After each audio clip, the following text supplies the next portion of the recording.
Suivez votre émission Diaspora Africa avec Orange Money Europe. Orange Money Europe pour vos transferts d'argent de l'Europe vers l'Afrique.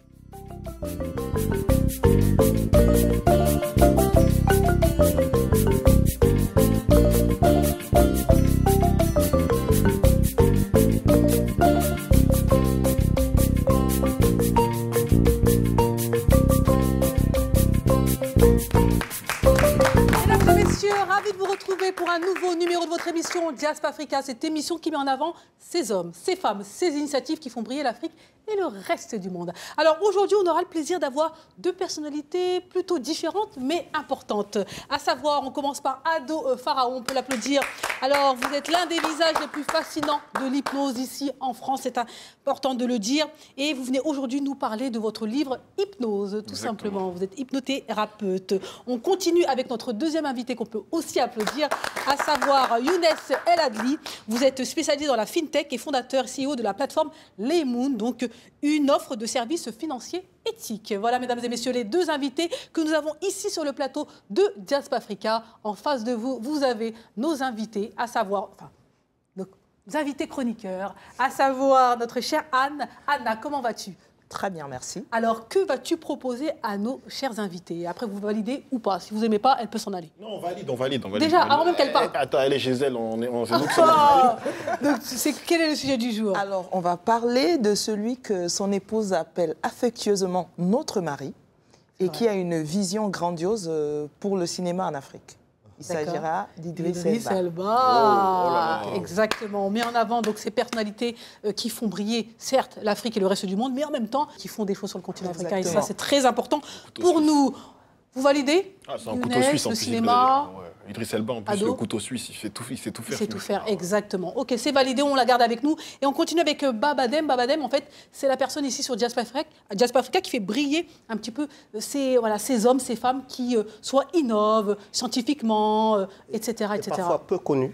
Et trop peu connus. C'est même pas parfois, c'est trop peu connu. Trop peu connus. Aujourd'hui, ça va être une jeune, Pelagia Majoni, du Zimbabwe. On l'appelle l'étoile zimbabwéenne de la tech. Ça tombe bien. On a Younes de la tech. De la FinTech plutôt, et elle a mis en place un système ingénieux pour produire de l'énergie, de l'électricité à partir de la pomme de terre. Donc, et ça, c'est Made in Africa, et on aime ça ici sur Diaspora Africa. Allez, mesdames et messieurs, on continue. Alors, le programme, il est plutôt chargé, il est plutôt sympathique même, mesdames et messieurs. On va voyager sur le continent africain. Donc, on aura aussi un pitcher qui va venir ici nous parler de son projet. Vous allez pouvoir valider ou non. Hein. C'est vous un peu les membres du jury ici sur le plateau de Diaspora Africa. Et puis, on va aussi, on va voyager avec l'agenda, avec le Tour d'Afrique. Voilà, ici, l'Afrique est à l'honneur. Et bien sûr, on promeut l'Afrique dans toutes ses splendeurs. Allez, mesdames et messieurs, vous êtes prêts? Est-ce que vous avez vos passeports avec vous, Younes, Ado? Oui. Toujours. Passeport quoi? Parce que c'est ça la question. Passeport pour voyager. Ah, c'est bon.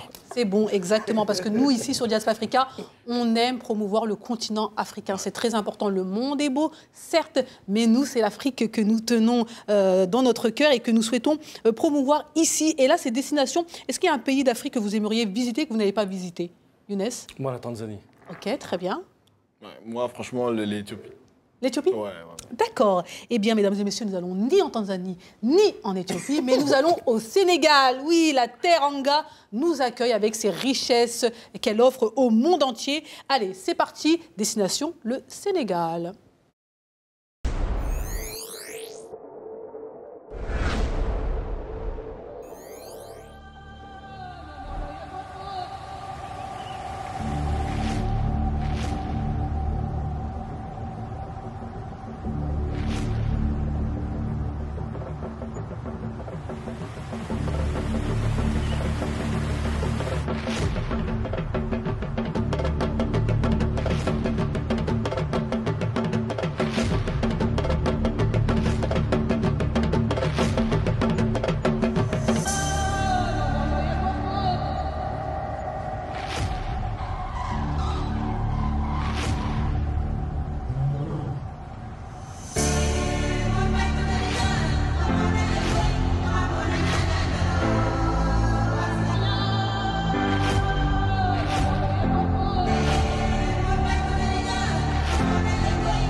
donne envie, mesdames et messieurs, ça donne envie. Le Sénégal, Baba, hein, tu es le plus grand ambassadeur du Sénégal. Il y a toujours une chronique Sénégal, quoi qu'on veuille, n'est-ce pas? Oui, surtout que je fais exprès de ne pas trop les mettre aussi.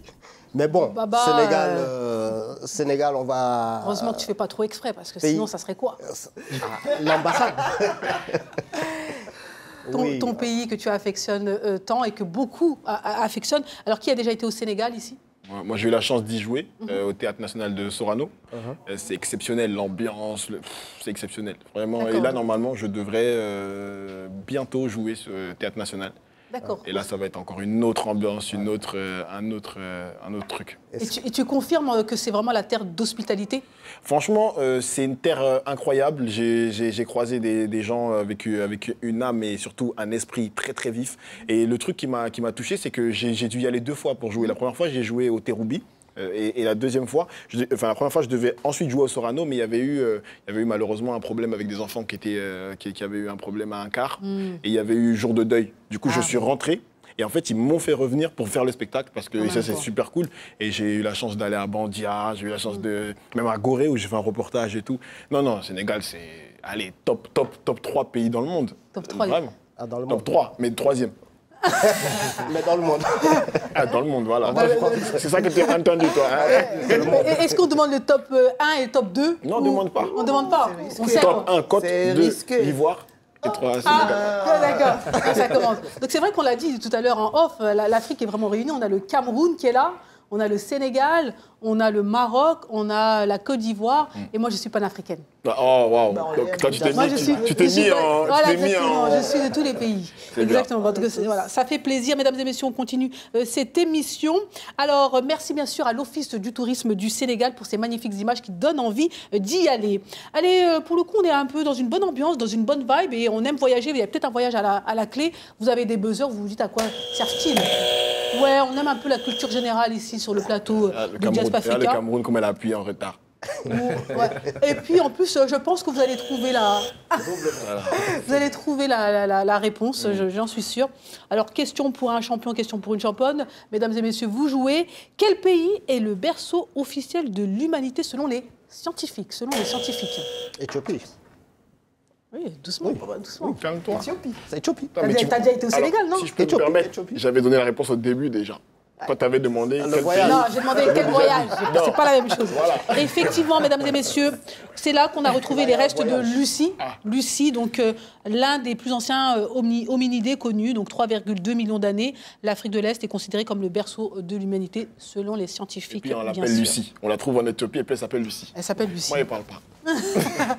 Voilà, mesdames et messieurs, on continue cette émission. Il y aura une deuxième question en fin d'émission. Alors là, nous allons aller avec vous, Ado Pharaon. On a hâte de vous écouter ici sur le plateau de Jazz Africa. Alors moi, je propose aux téléspectateurs de tout simplement vous annoncer et vous dire à la barre, s'il vous plaît. Allez.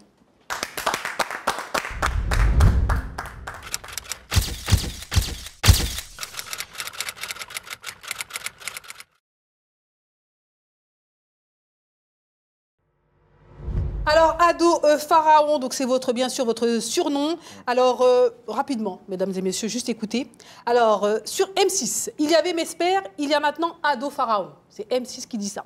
BFM TV, tout simplement fascinant.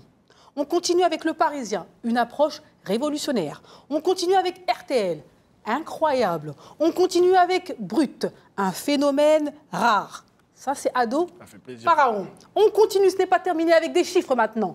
Alors, c'est plus de 16 000 personnes hypnotisées. On a 18 000 maintenant. 18 000 personnes hypnotisées, mesdames et messieurs, dans le monde entier. 2,5 millions de followers. Donnez-nous 1 euro chacun, comme ça on est millionnaire. Merci. Franchement. Plus de 800 millions de vues vidéo cumulées. Mesdames et messieurs, nous avons une grande star ici sur le plateau de Jazz Africa. Et on Applaudissez Aïssa.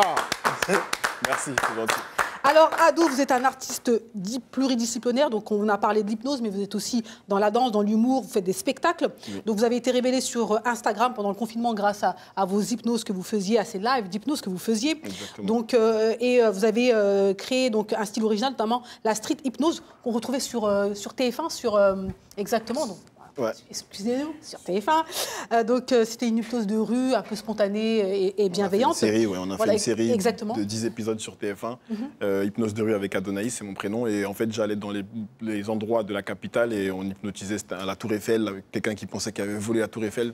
Tu sais, j'avais pris les Tours Eiffel de nos frères, là. Ouais. J'avais pris ça et elle avait vu dans sa poche et j'ai volé la Tour Eiffel. Sauf que sous hypnose, tu penses vraiment que c'est celle-là. Et c'était ouf parce qu'à un moment donné, même les mecs du tournage, on lui a couru après. Parce qu'à un moment, elle s'est dit, c'est la Tour Eiffel, si on m'attrape, je suis foutu. Et elle est partie en courant. C'était vraiment ce jour-là, c'était cardio. Franchement, hâte. L'épisode est disponible en plus. L'épisode est disponible, donc n'hésitez pas à aller voir tout cela.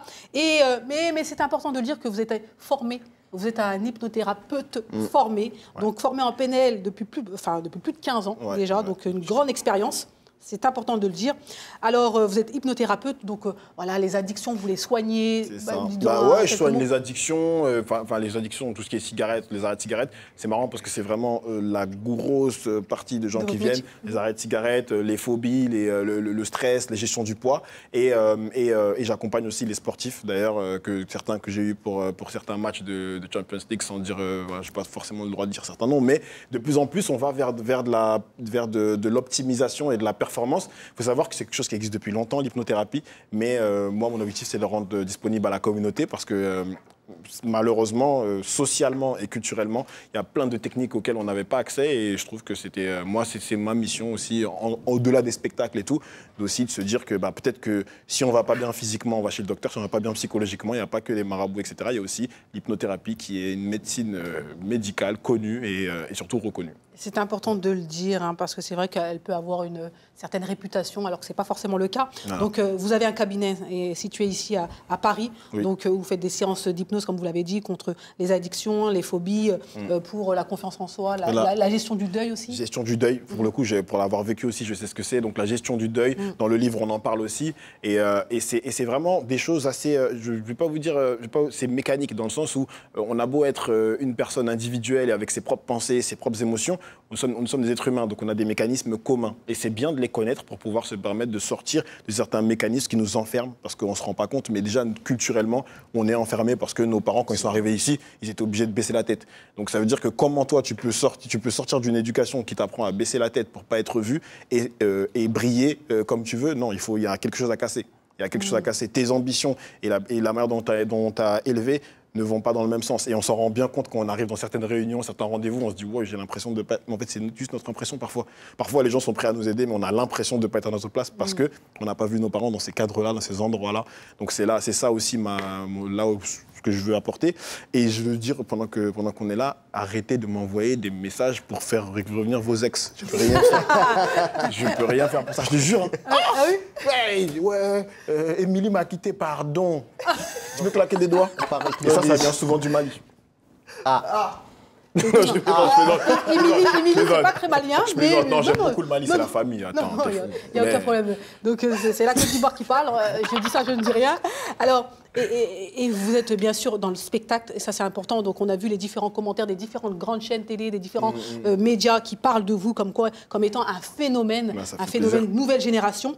Donc, vous avez fait du stand-up, vous faites du stand-up, donc vous avez plusieurs spectacles. Donc, hypnose, où vous rassemblez l'hypnose, la danse, l'humour, des témoignages, et en même temps un peu de thérapie. Donc, racontez-nous un petit peu ce type de spectacle. En fait, le spectacle, moi, en tant qu'Ivoirien et même en tant que panafricain et afrodescendant, je pense qu'on a cette faculté de te parler même de quelqu'un qui est dans sa pire phase de sa vie avec un certain humour. Et c'est ça qui est une résilience qu'on a. Moi, pour la Côte d'Ivoire, on a connu la guerre civile à l'époque. Et pourtant, quand les gens vont t'en parler, tu vas écouter, tu vas dire, mais attends, ils sont venus chez lui, ils ont tiré. Au lieu de se cacher, ils dansaient. Tu vois ce que je veux dire? Et les gens vont t'en parler d'une façon, et je trouve que c'est notre force en Afrique d'avoir cette capacité de prendre du recul. Ok, certes, on est émotionnel, ça c'est vrai, parce que souvent on le dit, les afrodescendants sont émotionnels, mais notre émotion aussi, elle nous permet de passer plein de choses, parce que sinon on serait dans des dépressions incroyables. Et donc ce spectacle-là, c'est une part de stand-up où j'explique comment moi, en tant que jeune afrodescendant, je peux arriver dans l'hypnose et pas juste me dire je vais me positionner comme un énième et me dire si j'arrive dans un truc, c'est que je veux tout péter dedans, parce qu'en fait, s'il y a eu aucun afrodescendant avant, c'est que C'est pas parce que c'était plus dur, mais c'est parce que quand tu arrives, il faut arriver sérieusement dans un truc. Voilà. Donc je suis arrivé dedans et en fait dans le spectacle, je parle de ma mère, comment elle a accepté ça, ma mère très croyante, qui va à l'église, tellement elle va à l'église, elle croit, j'ai dit c'est son ami de ouf, tu vois. Donc je devais lui expliquer que son ami, c'est bien, il peut l'aider, mais que si elle a mal à la tête, un Doliprane, c'est bon aussi, t'as vu. Ou si elle a mal au dos, l'hypnose, elle a plus mal. Et c'est ce qui s'est passé. Donc, mais c'est un point important que vous soulignez ici, parce que c'est vrai que sur le continent africain, les gens sont croyants, donc ils peuvent être musulmans, ils peuvent être chrétiens et autres. Finalement, comment vous avez réussi à faire comprendre qu'il n'y avait pas d'opposition plutôt avec les religions, alors, si c'est le cas. En fait, pour la France, la première chose que j'avais organisée, c'était une rencontre avec un imam, un rabbin et un pasteur. Et en fait, j'avais discuté avec eux. Donc, ils avaient ramené des petits groupes. Et en fait, ils me parlaient de choses. Moi, je leur disais que la prière, c'est une forme d'hypnose. Ils m'expliquaient non, et donc je demandais pourquoi. Et en fait, ils se sont vite rendus compte que c'est une forme d'hypnose. Parce que l'hypnose n'est pas quelque chose de religieux ou de gorgé de spirituel. L'hypnose est une technique créée par le cerveau. À partir du moment où vous fermez les yeux, que vous ne dormez pas, votre cerveau se met dans un mode comme un pilote automatique qui est l'hypnose. D'accord ? Sans hypnose, on ne respire pas. Parce qu'en fait, qui gère votre respiration ? C'est pas vous. C'est votre subconscient. Et le subconscient est géré par une phase tout simplement qu'on appelle l'entrée en hypnose. Elle est très légère au quotidien et nous, on peut l'accentuer pour vous permettre de vous soigner. Mais aussi, parfois, ça peut arriver pour des spectacles où on va faire un peu de show. Mais l'idée, moi, de mes shows, c'est toujours d'avoir une bienveillance. Certes, on rentre en hypnose. Certes, si on veut, on peut faire le cabri, mais ce n'est pas l'objectif. On rentre en hypnose, l'objectif, c'est de te montrer que le pouvoir de ton cerveau peut te faire changer les choses par toi-même. Moi, c'est mon axe. Et j'ai commencé vraiment, je suis rentré fort dans l'hypnose parce que franchement, ça me révoltait quand je me disais que tu as ce pouvoir-là, tu peux aider les gens et en fait, tu les fais aboyer. Non, ça, c'est un truc, c'est des autres, c'est pas de nous. Voilà. Mais comment vous avez réussi est-ce que vous avez réussi à convaincre donc, cet imam, ce pasteur ou ce curé, etc. En fait, je les ai convaincus parce que je suis allé... Déjà, j'aime beaucoup apprendre. C'est-à-dire que leurs livres saints, je les ai lus. Et en fait, on voit des passerelles tellement grosses que tu te rends compte que, en fait...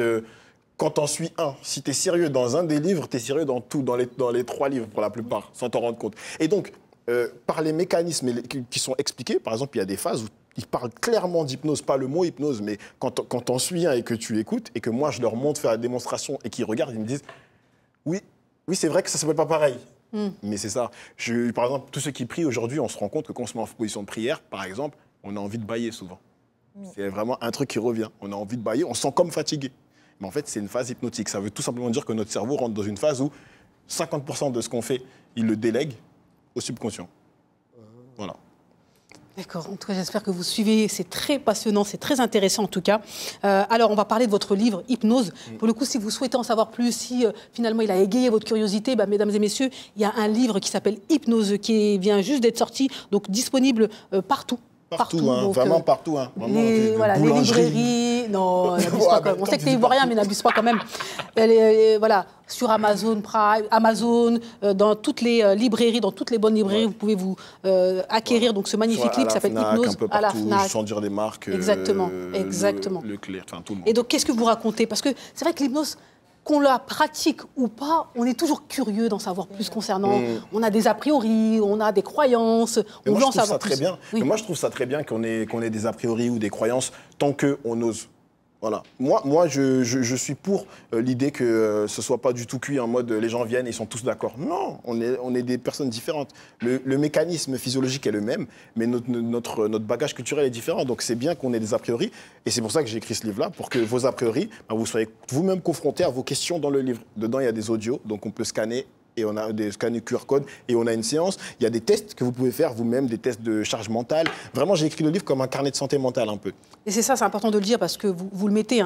Et si la clé de votre bien-être se trouvait en vous. Exactement. Et ça, c'est important. C'est-à-dire que finalement, l'hypnose, là, soigne. C'est vous êtes ça. là, vous êtes un soigneur. En fait, l'hypnose soigne, mais l'hypnose soigne parce que, et c'est là où on était d'accord avec tous ces religieux, c'est que vous soyez croyant en Dieu, en quoi, ou même en vous-même, avant tout, il y a votre part de travail à faire.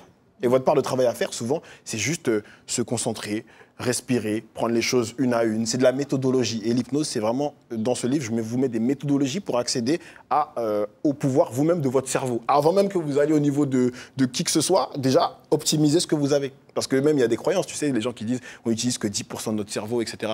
Bien sûr, mais comme votre appartement, vous utilisez que 10% de votre appartement. Quand tu es dans la cuisine, tu n'es pas dans le salon. Quand tu es dans ta chambre, tu n'es pas dans la cuisine. Ben c'est ça, le cerveau, c'est ça. On se déplace régulièrement dedans. On se déplace. Et en fait, savoir que si je veux débloquer ça, ben, je dois aller dans telle pièce. C'est ce que j'apprends avec l'hypnose. D'accord. À qui s'adresse ce livre, ado? En tout cas, il s'adresse à tous ceux qui savent lire. Non, vraiment, si c'est quelqu'un, c'est que quelqu'un qui sait lire. Et même si vous ne savez pas lire, les QR codes, vous scannez, vous avez les audios. D'accord. Mais c'est important pour, par exemple, un étudiant qui se dit j'ai des difficultés, une personne qui, une maman qui a de la charge mentale, un papa qui est en pression au niveau du boulot, etc., etc. Mais c'est important de les nommer. Et il y a même, un test, par exemple, de charge mentale où, par exemple, je fais avec les doigts. Si à la fin, il vous reste 2 doigts, il y a des exercices qu'il faut faire. Si à la fin, il vous en reste 6, etc., il y a des exercices qu'il faut faire. Et surtout, un truc qui est important, une séance aujourd'hui, en moyenne, c'est entre 70 et 200 euros. Une séance d'hypnothérapie. Le livre coûte 17 euros. 17 euros. C'était ma façon, moi, de le rendre disponible. C'est 17 euros, tu n'as rien à perdre. Si ça n'a pas marché sur toi, tu as calé un meuble avec. C'est accessible, exactement. 17,95 €. Et c'est une mine d'or. 95 là, tu ne veux pas laisser. Non, mais tu dis 17 euros. C'est pas 17 euros, c'est 17,95 €. On est précis ici. Non, t'as raison. Exactement. Justement, vous avez eu les plus beaux éloges, en tout cas. Et le métier, c'est-à-dire les confrères hypnothérapeutes, comment eux, ils accueillent votre succès? Alors, en fait, ça s'est fait en 2 phases. La première phase, ça a été... lui, il vient d'où?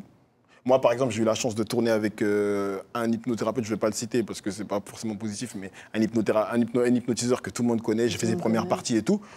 Et il m'a lâché techniquement. Il était jaloux, quoi. C'est pas pour les noirs. Non, mais il m'a dit c'est pas pour les noirs. Ah ouais, carrément? Oui, en fait, si tu veux, il m'avait pris en première partie. Oui. En disant, bon, vas-y, je sais que là, sur les réseaux, ça commence à péter pour lui, il va me ramener un nouveau public. Mais sauf que quand la première partie, elle enjaille plus les gens que le spectacle. Parce que nous, tu connais, nous, on rentre, on fait des... On est là pour faire l'ambiance. Donc après, si dans le spectacle, tu commences derrière en disant, maintenant...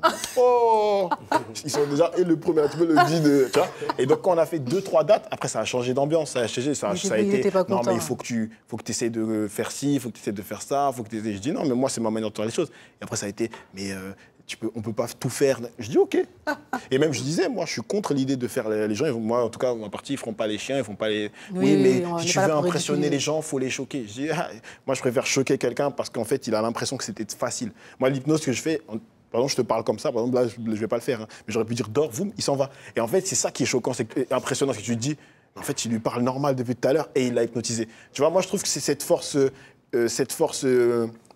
naturelle, smooth, tu vois. Je trouve ça plus impressionnant que quelqu'un qui hypnotise quelqu'un et puis il accroche son orteil là-haut. Je m'en fiche. Tu vois, ça ne m'impressionne pas. Et en tout cas, nous, ma communauté afro, nous, on n'est pas impressionnés par ceux qui font des trucs bizarres parce qu'on a les sorciers qui savent faire mieux que ça. Nous, on est impressionnés par ceux qui, justement, savent prendre soin des autres, même en étant drôles, tu vois. Donc, bien sûr. En tout cas, l'hypnose, mesdames et messieurs, je suppose qu'il vous a donné envie de découvrir ce livre. Ah, ça, oui, il est bon vendeur aussi, un bon commercial. Il a mis même la chemise de commercial. Mesdames et messieurs, voilà, n'hésitez pas à vous procurer le livre, mesdames et messieurs, l'hypnose. En tout cas, moi, je l'ai lu. C'est vraiment magnifique. C'est vraiment. Pour l'achat d'un livre, vous recevez un seul livre. Voilà, comme ça, non, mais pas voilà, un seul livre pour un livre. Merci, on peut l'applaudir encore une fois. Il s'appelle Ado Pharaon, la star des hypnotiseurs. Oui. Tu sais, chez nous, il n'y a pas de star. Hein. Chez nous, on essaie de faire de briller le plus possible. Mais tu as travaillé pour ça. On travaille. C'est important de le dire et c'est important de le reconnaître ici, en public. Encore une fois, félicitations. Merci. Je vous en prie. Merci. Voilà, mesdames et messieurs, on a découvert un premier profil. Encore une fois, n'hésitez pas à vous procurer le livre L'hypnose. Hypnose, disponible partout, et même en ligne, mesdames et messieurs, peu importe où vous vous trouvez dans le monde. On poursuit dans un instant, on parlera de FinTech avec notre cher Younes El Adli. Mais tout de suite, je vous propose de donner la parole à notre cher Baba. Oui, Babadem. Alors, Babadem, lui, il y fait briller donc ceux qui ne brillent pas assez. Allez, c'est parti pour la chronique. Ils font briller l'Afrique et le reste du monde. Et c'est destination le Zimbabwe.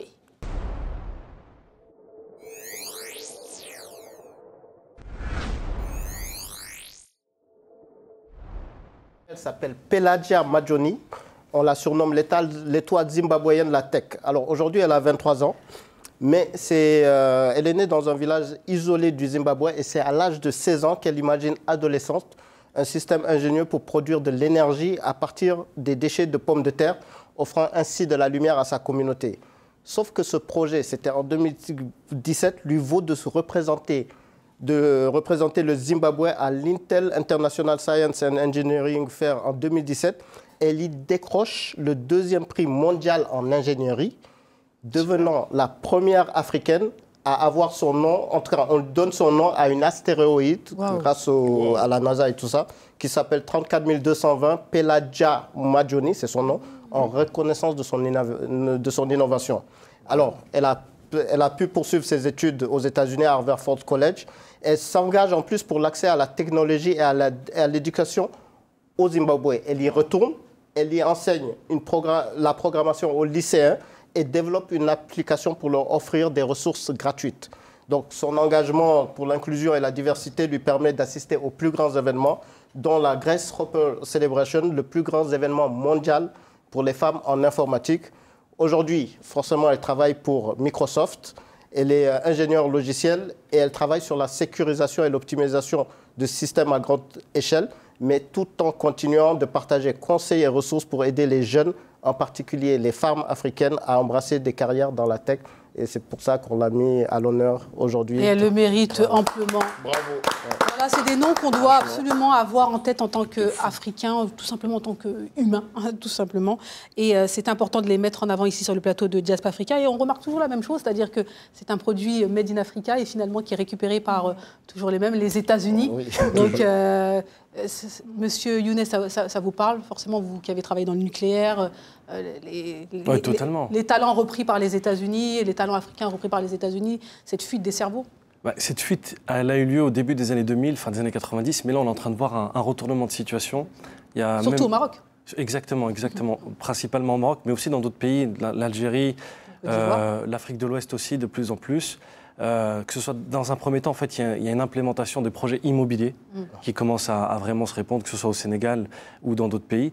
Et effectivement, l'Afrique, avant d'être le berceau de l'humanité, bien que moi, en tant que croyant, je ne crois pas forcément en cette notion de Lucie, mais ça a été le berceau du savoir. La première université au monde a été créée en Afrique. Par une femme africaine, Fatima El-Fehriya à Fès. Il y a énormément de choses dans le savoir qui ont lieu. Et surtout, moi, dans la finance, on l'a vu, vous savez, toute cette digitalisation, les banques en ligne, etc., les premières fintechs qui ont explosé en Afrique, au monde, c'était en Afrique parce que des gens n'avaient pas forcément accès à l'électricité, mais avaient déjà du paiement mobile. Et vous le savez peut-être, mais Orange Bank en France a fermé, mais Orange Mobile en Afrique, cartonne. Le paiement instantané, cette fluidité, ces systèmes, même je parlais tout à l'heure de tontine, de toutes ces choses, sont des systèmes qui sont très ancrés dans l'Afrique, qui font partie de notre héritage. Et malheureusement, c'est un peu occidentalisé. On a vu l'Occident comme étant une success story, alors qu'en réalité, on voit de plus en plus maintenant ses limites, que ce soit sur l'échelle démographique, etc. Et tous les yeux maintenant sont rivés sur l'Afrique. Exactement. Merci beaucoup. On poursuit cette émission.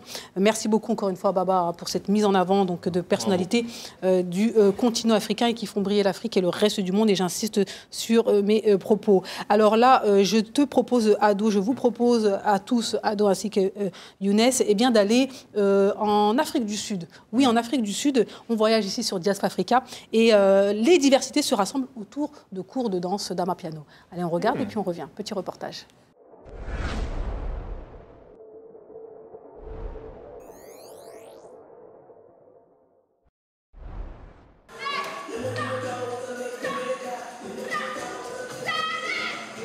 En fait, l'Amapiano est un mélange de certains rythmes traditionnels sud-africains qui ont été modernisés.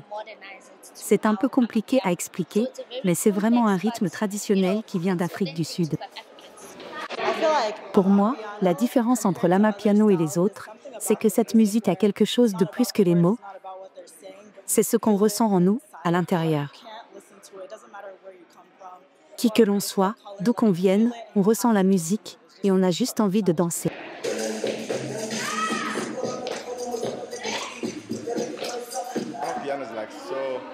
La musique Amapiano est puissante et elle traverse l'Afrique entière.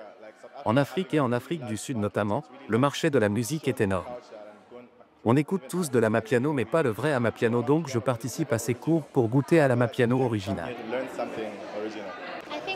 Je pense que la danse est une langue universelle. L'afrobeat connecte les gens entre eux, pareil pour le hip-hop, et donc c'est la même chose pour l'amapiano. Que vous parliez chinois, zoulou, anglais ou autre chose, la danse est un langage unique qui connecte les gens, peu importe leurs origines.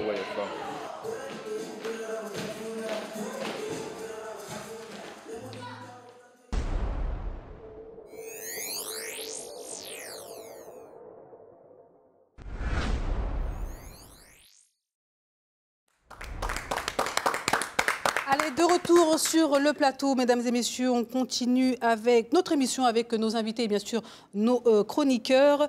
Eh bien, je vous propose tout de suite d'accueillir à la barre notre cher Younes El Adli qui vient ici nous parler d'un projet, Laymoun.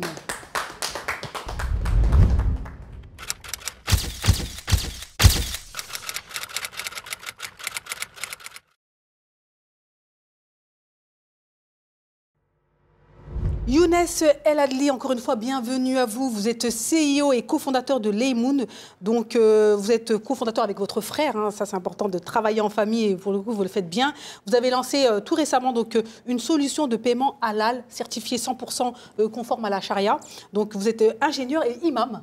Donc, ayant travaillé dans le nucléaire, vous êtes diplômé en physique appliquée, titulaire d'un executive master en finance islamique de Paris Dauphine. Alors, vous allez nous parler de Laymoun, donc une offre qui s'adresse à tous, donc principalement aux musulmans, mais vous l'avez dit tout à l'heure, un peu à toutes les personnes qui ont une certaine éthique, qu'ils soient musulmans ou d'autres religions. Donc ça, c'est important. Donc c'est un produit qui propose un compte courant, donc avec RIB, carte Mastercard, épargne halal. Ça, c'est important. Outils de zakat, application mobile avec gestion de budget et virement instantané. Alors, racontez-nous un petit peu l'histoire de ce projet. Déjà, vous êtes imam, vous étiez ingénieur dans le nucléaire et finalement, vous vous retrouvez dans la fintech. Donc, qu'est-ce qui s'est passé en fait, moi, je suis imam, fils d'imam. Et moi, mes parents, ils ont fait un travail formidable. Déjà, c'est que je suis rentré à l'école en France. Au CP, je ne sais pas parler français. Mais ils ont eu, je dirais, l'audace de nous apprendre les sciences islamiques et principalement le Coran. Et en fait, le Coran, c'est un texte qui est très dur, très lourd. Et quand on l'apprend, on ouvre des capacités cognitives et cérébrales inimaginables. Et ce qui fait que début de CP, je ne savais pas parler français. J'avais même des élèves qui se moquaient de moi, etc. Et, tout. Et à la fin du CP, j'ai sauté une classe. Ah oui. Je suis passé directement en CE2, j'étais le premier de la classe. Et en fait, ils m'ont inculqué cette envie, cette volonté de faire le maximum d'efforts. Et c'est ce qui s'est retrouvé. Je me suis retrouvé à faire des études d'ingénieur. En même temps, je faisais des études de sciences islamiques. J'ai fait une année de césure au Maroc. J'ai appris le Coran justement à Fès. C'est pour ça que je parlais tout à l'heure de Fatima al-Fihriya. Et en fait, depuis l'an aiguille, dans ma compréhension un petit peu de la religion, je me suis rendu compte que l'islam, toutes les religions, et principalement l'islam, c'est pas uniquement des pratiques, une prière, toutes ces choses, c'est un mode de vie qui a pour volonté de rendre le monde meilleur. Et il y a un sujet sur lequel il y avait très peu de choses et qui m'a beaucoup passionné, c'est le côté financier. Comme je disais tout à l'heure, déjà nous en Afrique, on a une vision du monde financier qui n'est pas celle du monde occidental où on doit s'endetter de plus en plus et vivre au travers de la dette. Et j'ai commencé justement à faire le master en finance islamique. Je me suis dit, il faut faire quelque chose en France, parce que quand on parle de halal, on parle souvent de restauration, de peut-être parfois un petit peu de voyage, mais on ne parle pas aussi du côté financier. Normalement, notre argent doit l'être. Et surtout, ce qui m'a énormément plu, c'est que la finance en fait islamique n'est pas islamique. Elle est universelle. Elle a été portée par les chrétiens d'abord, par les juifs. Thomas d'Aquin a écrit des livres qui interdisaient l'usure, les premiers philosophes grecs qui étaient aussi également dans cette volonté-là. Et notre but, c'est vraiment de démocratiser cette finance qui va combattre l'usure, qui va combattre l'inflation et qui va combattre les iniquités et l'injustice dans le monde, et que ce soit à l'échelle macro et même mondiale. Bien sûr. On va en revenir quand même sur un concept, à savoir l'usure. On en parle beaucoup, en tout cas on voit beaucoup de sujets autour de l'usure. C'est quoi exactement? L'usure, c'est simplement créer de l'argent avec de l'argent à partir de rien. En fait, une société qui est saine, normalement quelqu'un qui gagne de l'argent, il faut qu'il apporte un service ou un produit à quelqu'un. Donc il crée de la valeur dans le village, dans la ville dans laquelle il fait, et c'est ce travail-là qu'on récompense par de l'argent. D'accord? Et en fait, l'usure, elle vient dire, non, en fait, je fais rien, c'est juste parce que j'ai de l'argent, je vais gagner plus d'argent. Et en fait, on crée un déséquilibre. Les premiers à l'avoir fait, c'est certains Grecs et certains Romains. En fait, dans un village, ils faisaient quoi? Ils prenaient des barres en or, ils les coupaient, ils faisaient des petites pièces de, par exemple, 5 cm de diamètre. Et il mettait ces pièces en circulation, et puis pour s'enrichir, il faisait quoi? Il prenait une partie de ces pièces, il les faisait fondre, et au lieu de faire 5 cm, il faisait 4,5, etc. Pour avoir plus de pièces. Mais le problème, qu'est-ce qu'on faisait? C'est qu'on faisait plus de pièces, mais on n'avait pas forcément créé à côté de la richesse supplémentaire.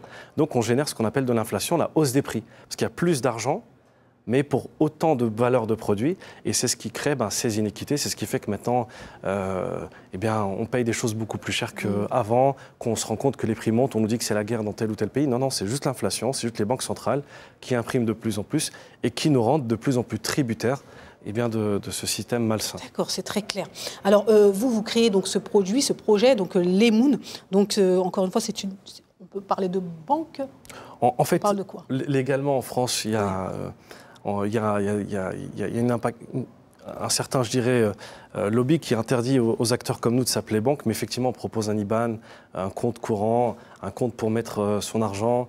On peut faire des virements en instantané, de partout. On a les mêmes usages que chez une banque, et c'est pour ça, mais on n'a pas le droit de s'appeler banque. D'accord, bon. Comme une B, on va dire. Ouais. Alors, rapidement, quels sont les produits que vous commercialisez? Quels sont les produits? C'est-à-dire que pourquoi aller chez vous et ne pas aller dans une autre banque? Qu'est-ce qu'on va retrouver chez l'Emoun et pas chez une autre banque ou un autre service financier? Alors, initialement, nous, on a bâti le produit sur, premièrement, proposer une valeur qui est différente et alternative au monde bancaire classique. En fait, je ne sais pas si vous le savez, mais quand on pose notre argent chez la banque, on n'en est plus propriétaire. Quand on signe les conditions, qu'on ouvre un compte bancaire, l'argent qu'on dépose, il appartient à la banque et on lui donne l'autorisation de le prêter. Et elle le prête même avec des coefficients allant jusqu'à x30 et elle l'investit dans plusieurs secteurs d'activité. Et c'est parfois même des secteurs d'activité qui sont totalement inéthiques. Le secteur militaire, la pétrochimie, des secteurs qui détruisent la planète. Récemment, il y a des articles de presse qui ont démontré que les banques européennes et principalement françaises ont prêté 250 milliards d'euros à la colonisation au Moyen-Orient.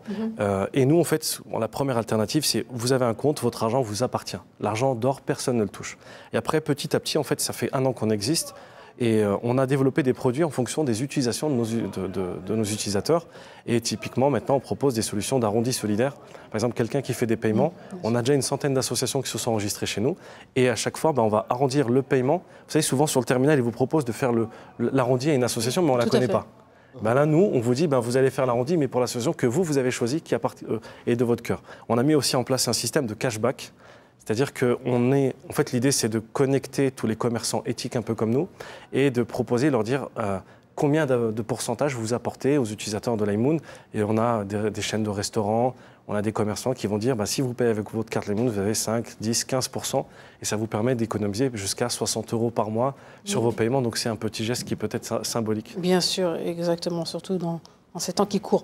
Alors, votre produit, vous l'avez dit, c'est l'usure, le concept sur lequel, s'appuie donc la création donc, de ce service financier, s'appuie sur des éléments historiques, religieux, etc., etc. Finalement, à qui vous adressez? C'est qui votre cible principale? Est-ce que ce sont les musulmans? Est-ce que c'est tout simplement les gens qui se disent tiens, moi je ne veux pas que mon argent finisse dans un endroit où je ne souhaite pas? Qui sont vos principaux clients aujourd'hui? Alors, honnêtement, on a commencé par un marché de niche qui était les musulmans, mais c'est un peu comme dans la restauration. Maintenant, il y a beaucoup de gens qui mangent dans des restaurants halal, et ce n'est pas par conviction religieuse, mais c'est parce que le produit leur plaît. Et nous, c'était le défi qu'on avait, c'est de devenir le Revolut halal, c'est d'avoir une expérience utilisateur qui vraiment plaît, quelle que soit la conviction de la personne. Et on a de plus en plus de gens, quelle que soit leur croyance ou leur conviction personnelle, qui nous rejoignent. Et parfois même, c'est des familles, quelqu'un qui va utiliser les services et va apprécier le paiement, notamment, par exemple, on met en place le paiement par mobile. Vous avez juste besoin de rentrer le numéro de quelqu'un pour lui faire le paiement en instantané ou de recevoir l'argent. Et donc, du coup, on est ouvert à tous. Ouvert à tous, et exactement, et c'est important de le dire, vous êtes disponible partout en Europe et sur le continent africain? Alors, nous sommes disponibles en Europe pour le moment et nous souhaitons nous déployer en Afrique dans les années qui suivent. Dans les années qui suivent. Alors, que va-t-il se passer donc, dans les prochaines années? Pour le coup, là, vous avez un produit qui semble fonctionner. Vous êtes ouvert depuis mars 2024, donc c'est tout récent. Donc, vous avez forcément des retours de vos clients.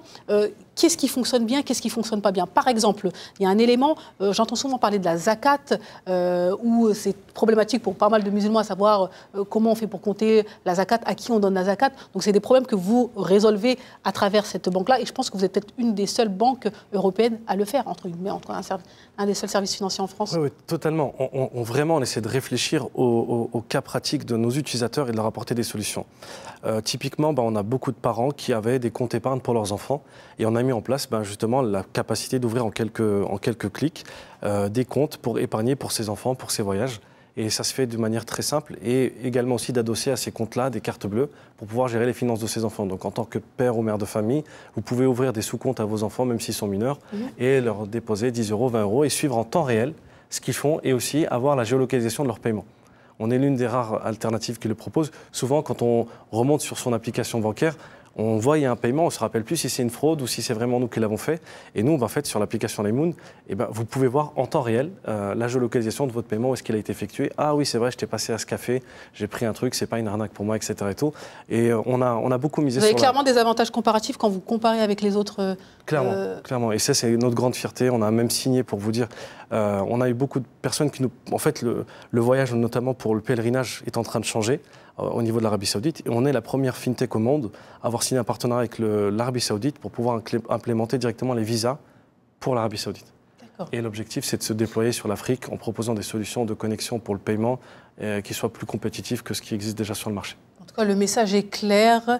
Mesdames et messieurs, Laymoon est avec nous. Le fondateur de Laymoon est avec nous sur le plateau de Diaspora Africa. C'est un plaisir de vous avoir et merci pour toutes les informations données. Voilà, mesdames et messieurs, on continue.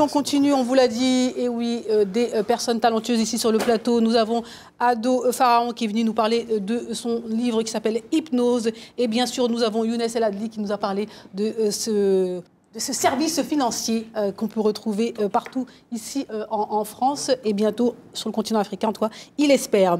Allez, on poursuit cette émission avec vos chroniqueurs. Ils sont là, ils sont chics, ils sont prêts. Donc dans un instant, on parlera avec vous de Idriss Elba. Mais tout de suite, je vous propose tout simplement une petite pause, un agenda. L'agenda des diasporas offert par Orange Money Europe. Et oui, si vous ne savez pas quoi faire la semaine, le week-end, entre amis, etc., eh bien rassurez-vous, on a tout ce qu'il vous faut. Regardez et vous nous en dites quelques mots après. Allez, on regarde. L'agenda des diasporas avec Orange Money Europe.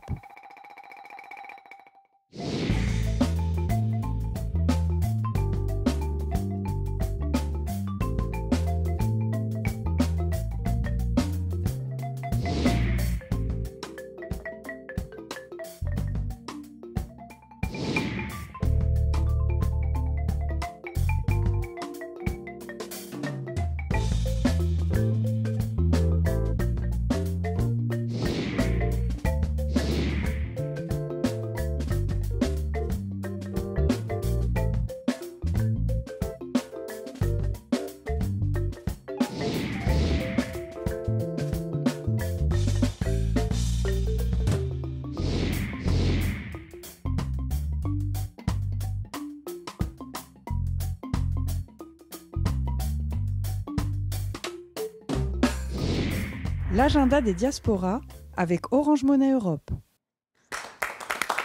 De retour sur le plateau, mesdames et messieurs, n'hésitez pas à nous envoyer vos flyers. Cette émission, c'est bien sûr la vôtre. Allez, envoyez les flyers, vos événements, on partage ici. Alors, on va faire une courte pause. On revient avec nos invités et nos chers chroniqueurs. Allez, c'est parti.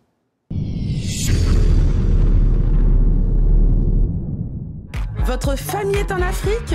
Pour envoyer de l'argent de l'Europe vers l'Afrique, c'est immédiat. Et oui, en quelques secondes, c'est arrivé. Pour envoyer de l'argent, c'est simple. Une application mobile, 1000 boutiques en France, 500 000 boutiques en Afrique, sécurisé. L'argent est bel et bien sûr d'arriver. C'est ça, Orange Money Europe.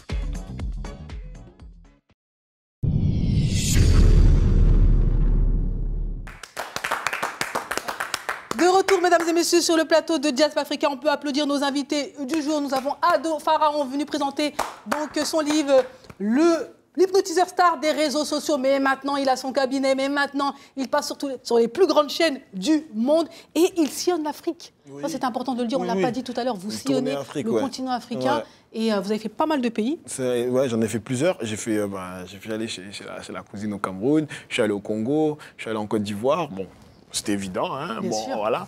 Je suis allé aussi au Sénégal. Après, là, j'ai pas tout en tête. Le public est réceptif. Honnêtement, la chance qu'on a, c'est les réseaux sociaux, parce qu'en fait, ils voient les vidéos partout dans le monde. Donc, au Canada, ils voient des vidéos au Canada, à Saint-Martin, dans plein de pays, et ils se disent, mais en fait, quand tu arrives là, tu dis, ils sont contents parce qu'ils disent, franchement, tu es venu chez nous, merci. Mais je dis, c'est pas chez vous que je suis venu chez moi. C'est-à-dire, on est entre nous, sauf que il y a cette idée de, parfois de, oui, on en a peur, etc. Et j'aime les rassurer et leur dire que vous inquiétez pas, eux là-bas, ils ont encore plus peur que vous. Ils ont encore plus peur de vous parce qu'ils ont peur de nous en plus. Tu vois Non, mais c'est vrai. Je pense que en tout cas, n'hésitez pas. Ouais, vous avez complètement démystifié c'est ce que j'essaye de faire. Je pense que c'est ça. Hein. Mais tu sais, il y a une fois, je te tutoie, hein, il y a une phrase que moi, quand j'étais petit, mes parents me disaient tout le temps. C'était, tu vois, quand tu étais petit, tu allais en pique-nique, on mettait du bissap. Ta maîtresse, elle disait, par contre, il ne faut pas mettre ça parce qu'on ne met pas les boissons spirituelles ou les trucs comme ça dans un truc. Aujourd'hui, ils vendent du bissap dans n'importe quel magasin bio. Tout à fait. Tout ça, ça veut dire qu'il y a plein de choses dans lesquelles on a été aliénés, dans lesquelles on a été enfermés. Et toutes les initiatives qu'on voit, comme la jeune femme qui a une comète à son nom, une astéroïde, qui crée de l'électricité avec des pommes de terre, comme monsieur qui fait de la fintech et qui est en train de faire des choses, comme Idriss Elba dont tu vas parler. Toutes les initiatives, il faut les pousser parce que l'Afrique est plurielle. On a tous des talents incroyables. Il faut arrêter de croire que être africain, c'est... Non, être africain, c'est tout. Après, derrière, on fait ce qu'on veut. Bien sûr, c'est important, c'est un vrai message. Qu'on oublie nos valeurs. Moi, quand j'étais petit, par exemple, mes parents, ils donnaient à manger à tous les voisins. Une fois, je me rappelais, ma mère faisait le pain tous les jours.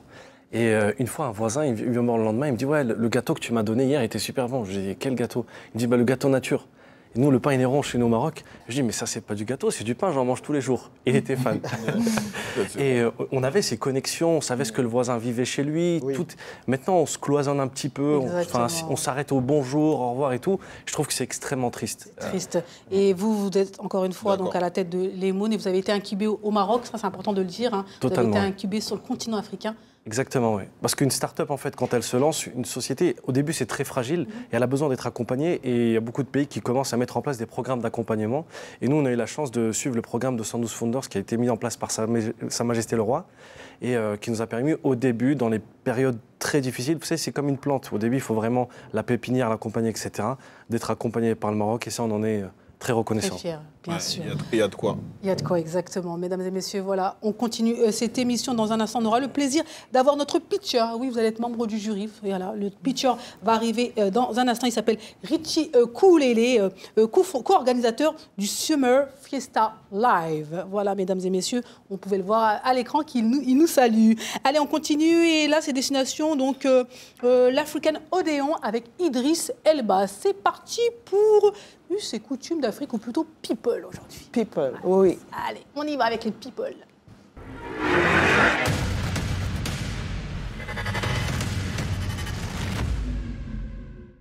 Alors aujourd'hui, je vais vous parler d'un acteur charismatique, magnétique, que tout le monde connaît. Tout à l'heure, je vous disais que son épouse l'appelle notre mari. C'est notre mari à tous, parce qu'on sait comment Idriss Elba est cet acteur qui attire et autres. Mais ce n'est pas de cela que je vais parler aujourd'hui. On sait que c'est un acteur britannique. Il est né à Londres, mais ses origines sont ghanéennes et sierra-léonaises. Il a été révélé dans The Wire, l'inoubliable dans Luther. Donc, je pense que personne ici n'ignore les blockbusters comme Thor ou Pacific Rim. Alors, aujourd'hui, on sait aussi que Idriss Elba, il est DJ, il est producteur, il est réalisateur. C'est un artiste complet, mais surtout, c'est un homme de vision. C'est un homme de vision qui, à 51 ans, ne se contente plus seulement de briller. Il regarde désormais aussi vers l'Afrique. Et il veut bâtir l'avenir du cinéma en Afrique. Il y a quelques jours, lors du SW à Londres, c'est un célèbre festival, il a déclaré « Je veux construire l'Odéon africain ». Pourquoi ? Parce que tout le continent compte, on sait, une population jeune, a accès à Internet via des téléphones. Il estime qu'il ne faudrait pas juste que le cinéma aujourd'hui soit accessible pour ces jeunes à travers des téléphones. Il veut se lancer dans une construction de salles de cinéma un peu partout en Afrique. À titre de comparaison, par exemple, en France, seul on compte plus de 6000 salles de cinéma, alors qu'en Afrique, on en a à peine 2000. Donc Idriss Elba, aujourd'hui, veut renverser cette réalité. Et pour lui, le cinéma, c'est un droit culturel, ça ne devrait pas être un luxe. Et pour ce, il croit à l'expérience du cinéma, à un moment collectif en salle, comme ça se faisait déjà il y a quelques années. Donc son projet est ambitieux. Il veut créer un écosystème, des salles accessibles, un financement local des créateurs, une distribution plus juste. Il souhaite aussi des plateformes un peu décentralisées. Déjà, il y a Akuna Wallet qu'il a lancé au Ghana.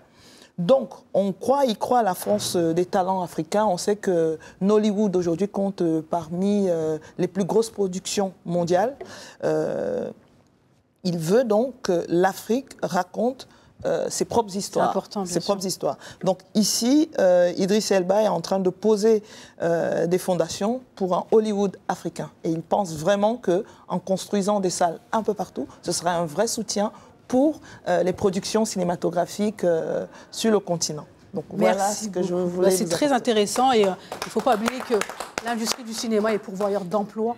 Donc il y a une grande chaîne derrière et c'est important de le dire. L'Afrique a besoin d'emplois, a besoin que ces jeunes trouvent un emploi. Et par rapport à Idriss Elba, moi ce que je trouve encore plus impressionnant, c'est qu'en plus de tout ce bagage-là, où il a une vraie vision pour l'Afrique, etc., il arrive à performer en étant l'homme le plus sexy pour les femmes il y a 2 ans. Non, mais c'est pour te dire que l'Africain, tu vois, là aujourd'hui on va parler de ses projets, c'est une folie, c'est incroyable ce qu'il veut faire, mais tout en étant sur le terrain des autres aussi, il est bon. Il n'y a pas à être bon que dans le terrain des Africains. Exactement. Tu vois, et moi c'est ce que je défends. Il faut être un peu... Moi, c'est ma vision des choses. Bien sûr, non, mais c'est très intéressant.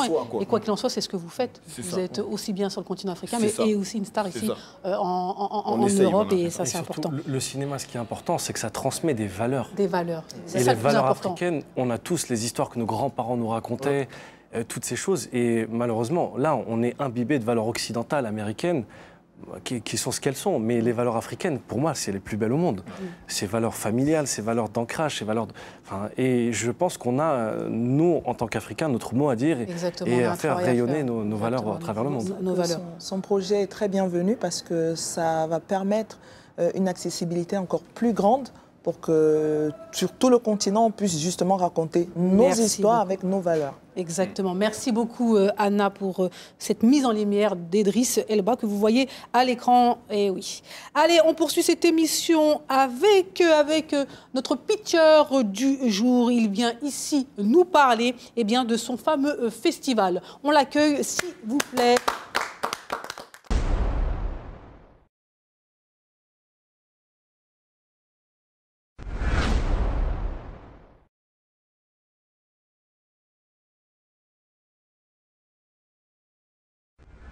Richie Cool, vous êtes artiste et co-organisateur du Summer Fiesta Live qui aura lieu le 28 juin prochain donc, au domaine de Poncy.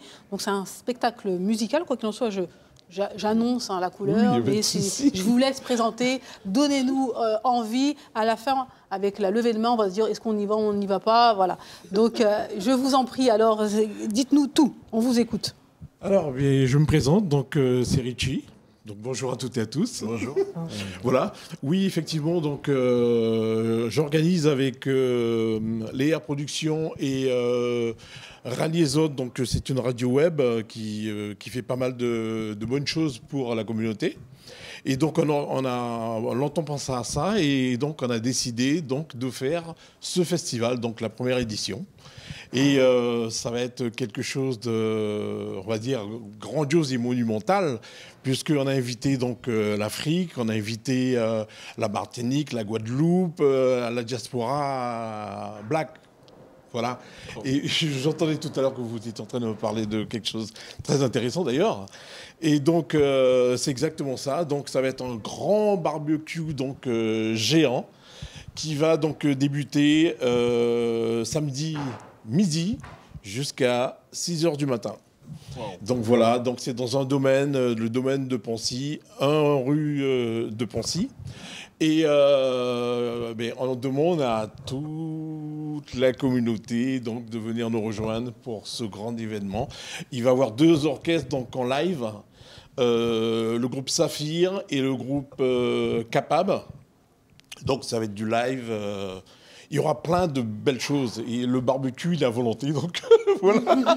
C'est important de le notifier ici. C'est très important sur le d'ailleurs. plateau. Oui. Je peux rajouter une chose. Bien sûr, je voulais dire aussi, il va y avoir donc aussi, il y a une trentaine d'artistes. Il va y avoir le Comore, il va y avoir la Réunion, il va y avoir. En fait, on va se retrouver en famille. Très bien. Le message est passé. Et il y a Mehdi de Strasbourg qui nous envoie une question. Donc, je ne sais pas si je voulais annoncer au début de cette émission. Vous restez avec nous, bien sûr. Iti. Alors, oui, au début de cette émission, j'ai oublié de vous annoncer qu'à la fin, on partait avec un petit débat. Donc, c'est les téléspectateurs qui nous envoient des questions. Et puis, on en parle ici sur le plateau de Jazz Africa. Donc, c'est Mehdi de Strasbourg. Question, et je trouve ça très intéressante. Est-ce que les générations futures vont-elles réussir à conserver leur lien avec le continent africain? Je m'explique. Et j'explique, Mehdi. Nos parents sont nés sur le continent africain, pour beaucoup, sont nés sur le continent africain, ont grandi sur le continent africain, sont arrivés, encore une fois. Nous avons eu des enfants, on est beaucoup français, nés en France, ayant grandi en France. Nos enfants auront des parents qui ont grandi, qui sont nés en France, etc., etc. Est-ce que les enfants de nos enfants vont pouvoir conserver ce lien avec le continent africain qui sera finalement plus éloigné que nous et le continent africain aujourd'hui? Je t'en prie. Alors moi, j'ai envie de répondre oui, mais pour la simple raison, moi, je suis né en Côte d'Ivoire. Là, c'est le 2e livre, mais dans le 1er livre, j'en parle. Moi, quand j'étais petit, quand tu disais que tu étais africain, il fallait que tu trouves une autre origine pour diluer, parce que c'était un peu blédard, c'était la honte. Aujourd'hui, être africain, ça veut dire que au niveau de la musique, tout vient de chez toi. Au niveau des sapes, tout vient de chez toi. On est fiers d'être africain. À l'époque, quand on avait un chanteur américain qui reprenait un son, il buzzait. Aujourd'hui, il faut que ce soit Burna Boy, un chanteur africain, et d'autres pour que ça buzz. Donc je pense que, vu comment ça part là, peut-être même ils vont retourner au bled et ils vont nous regarder en mode de, ah, t'as vécu en France? Oula, faut que tu retournes chez toi, c'est mieux. Tu vois ce que je veux dire? Donc moi, je pense que, vraiment, je suis confiant. Quand je vois comment l'Afrique se développe et comment je vois, malheureusement, certains tournants qui sont pris en Europe, je me dis que l'Afrique a un bel héritage et surtout, l'avantage générationnel va à un moment donné plaider pour ceux dont les parents ont eu le courage de venir d'Afrique. D'accord, très bien. Vous en pensez quoi, moi, je pense que tout dépend. Ça dépend de nos générations à nous. C'est à elle de faire le travail et l'effort de transmettre cet héritage. Parce que vous savez, la culture, c'est ce qui fait de nous ce que nous sommes et c'est ce qui fait qu'on reste au travers des siècles et des périodes. Donc ça va dépendre vraiment des gens. Nous, on a eu la chance de vivre en Europe, effectivement. Il y a de plus en plus de ces jeunes générations-là qui, au travers du climat économique, contextuel, etc., pensent à retourner en Afrique. Et je pense que l'avenir économique du monde est en Afrique, du fait des opportunités qu'il y a, de la croissance démographique, etc. Mais en fait, ce qu'il faut, c'est qu'on ne retourne pas dans une Afrique qui a été, je dirais, diluée dans un mondialisme. Il faut vraiment que l'Afrique reste Afrique. Il faut qu'on reste fiers de ce qu'on est et de ce que nous sommes et qu'on le transmette à nos enfants. Et c'est là le défi pour nous. C'est très clair. Alors, moi, je pense qu'on vit une époque où, grâce aux réseaux sociaux, grâce à Internet, grâce justement à cette mondialisation, sans se diluer, on regarde de plus en plus sur le continent. Et ce qu'il disait tout à l'heure est tellement juste et est porté beaucoup plus par la culture, mais aussi par les talents que vous êtes à travers le monde. À travers vous, on voit de plus en plus différents talents qui sont issus de l'Afrique briller au plus haut sommet. Et tous pense à faire le lien avec l'Afrique. Et je pense que dans ce qui arrive, dans ce qui est déjà, parce que pour moi, ce n'est pas l'avenir, c'est ce qui est déjà, et pour les générations futures, là, c'est en train d'être construit. Exactement. Et je pense que les différentes initiatives vont aller dans ce sens. Vous êtes vraiment les ambassadeurs, finalement, de cette Afrique que vous souhaitez voir plus tard. Je vous en prie, Afrique en Tige. Oui, c'est pareil, de toute façon. Moi, je dis que l'avenir, c'est l'Afrique. C'est vrai, les enfants qui sont nés en France, bon, qui n'ont pas connu ou qui ont été, je dirais, peut-être mal orientés, on va dire, il faut absolument que le travail continue à se faire pour que ces enfants-là se retrouvent par le pays. Bien sûr, c'est important.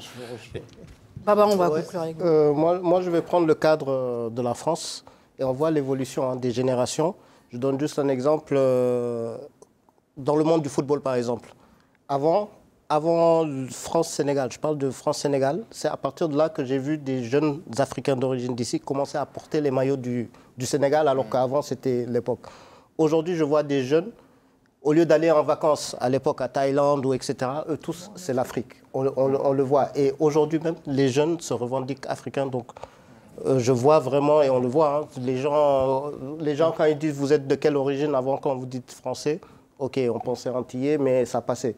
Maintenant, quand vous dites français, ils sont même déçus. Ils ont envie de vous dire, mais quelle origine? Et là, ils sont encore beaucoup plus fiers. Donc, pour moi, je vois effectivement ce lien. Moi, j'ai vu excusez-moi l'expression, des Blancs porter des maillots d'équipes africaines.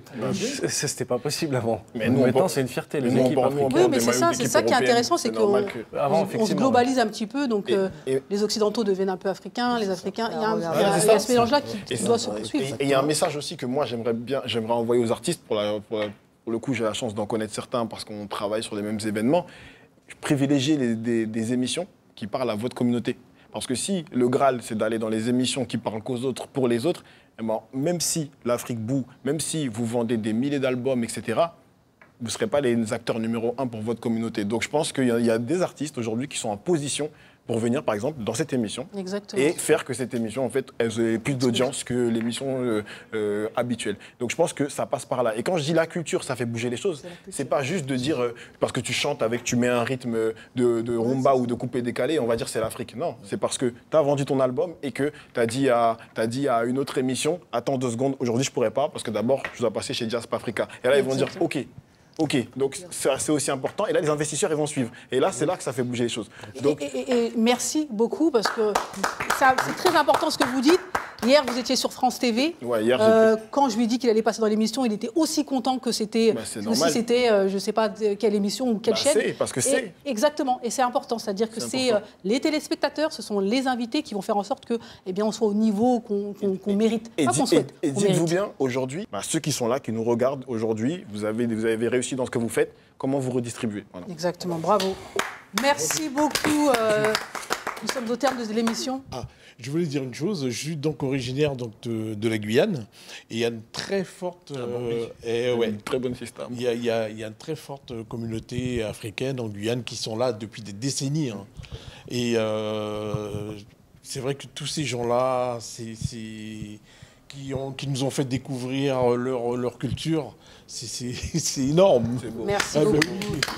Merci Younes Eladi, c'est un plaisir de vous avoir ici sur le plateau de Diaspora Africa. Merci à Ado Pharaon de votre présence sur le plateau. C'était un honneur de vous avoir, chers invités. Merci à Anna ainsi que à Babadem et bien sûr à Richie Cool. Allez, bye bye.